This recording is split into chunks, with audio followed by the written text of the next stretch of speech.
किसी ने बड़ा कमाल की बात कही है कि खजाना से ज्यादा संतोष का महत्व है। मोह के बंधनों से मुक्त रहना सच्चा कर्तव्य है। ईश्वर का नाम लो, न चिंता में जलो, हर घड़ी में प्रभु पर विश्वास रखो। नमस्कार दोस्तों, फिर से एक बार स्वागत है एसपी हिंदी कहानी चैनल में। दोस्तों, एक समय की बात है, एक अमीर सेठ था। उसके पास अपार धन संपत्ति थी, लेकिन जितनी अधिक संपत्ति थी उतनी ही अधिक चिंताएं बढ़ती जा रही थी। एक दिन उसने अपने मुनीम से पूछा, जरा हिसाब लगाओ कि हमारी जमा पूंजी से कितनी पीढ़ियां आराम से खा सकती हैं।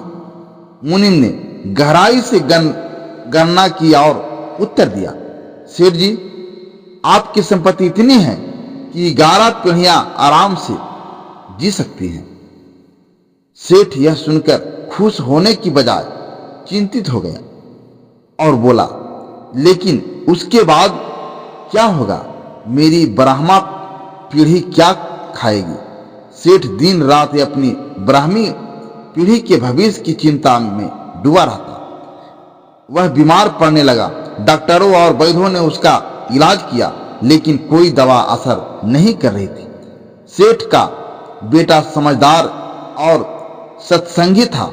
उसने पिता से पूछा, पिताजी, आप इतने उदास क्यों रहते हैं? सेठ ने अपनी चिंता बताई, मुझे दिन रात यह सताता है कि ब्राह्मी पीढ़ी का क्या होगा।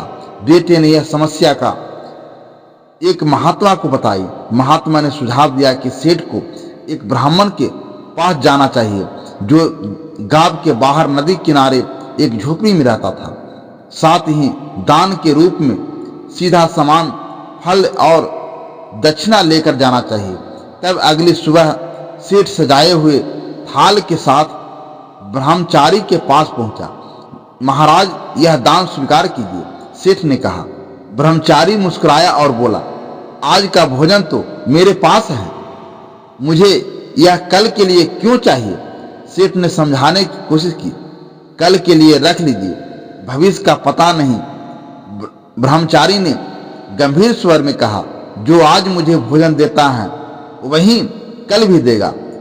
पंछी आज का भोजन करते हैं, लेकिन 2 घंटे बाद की चिंता नहीं करते हैं। मुझे अपने भगवान पर भरोसा है, मैं संग्रह क्यों करूं? यदि आप रुपयों और संपत्ति पर भरोसा करना चाहते हैं तो करते रहिए, लेकिन मैं उस पर भरोसा करता हूं जो हजारों पीढ़ियों तक अटल और अमर है। यह बात सुनकर सेठ चकित रह गया। उसने पूछा, महाराज, आपके पास ऐसा क्या है जो मुझे इतना अच्छा लग रहा है? आपके वचन सुनकर मन को शांति मिल रही है। ब्रह्मचारी ने उत्तर दिया, आप माया और संसार से जुड़े हुए हैं, जो क्षण भंगुर और नष्ट होने वाला है। मैं अपने नित्य और अटल भगवान से जुड़ा हूं, जो कभी नहीं बदलते। आप चिंता में जो जी रहे हैं, जबकि मैं भक्ति और आनंद में जीता हूं। ब्रह्मचारी ने सेठ को समझाया, यदि आपकी संतान सपूत होगी तो वह अपने पुरुषार्थ से कमाएगी। चिंता मत कीजिए, जीवन में धन से अधिक महत्वपूर्ण है संतोष और ईश्वर का स्मरण। अगर चिंतन करना है तो उस परमात्मा का करो जो सृष्टि को चलाता है। इस सांसारिक संपत्ति पर इतना विश्वास मत करो। जब यह शरीर भी एक दिन छोड़कर चला जाएगा तो संपत्ति का क्या होगा?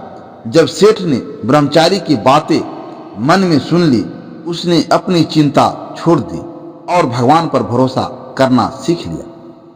वह अपने भीतर आनंद और शांति का अनुभव करने लगा।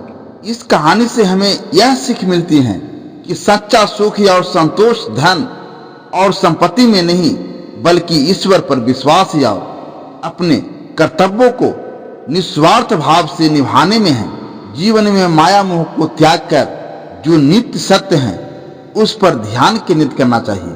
दोस्तों, अगर यह कहानी आपको समझ में आया होगा तो हमारे वीडियो को लाइक शेयर अवश्य करें, और इस तरह की धार्मिक कहानी सुनने के लिए हमारे चैनल पर नए हैं तो हमारे चैनल को सब्सक्राइब जरूर करें। धन्यवाद।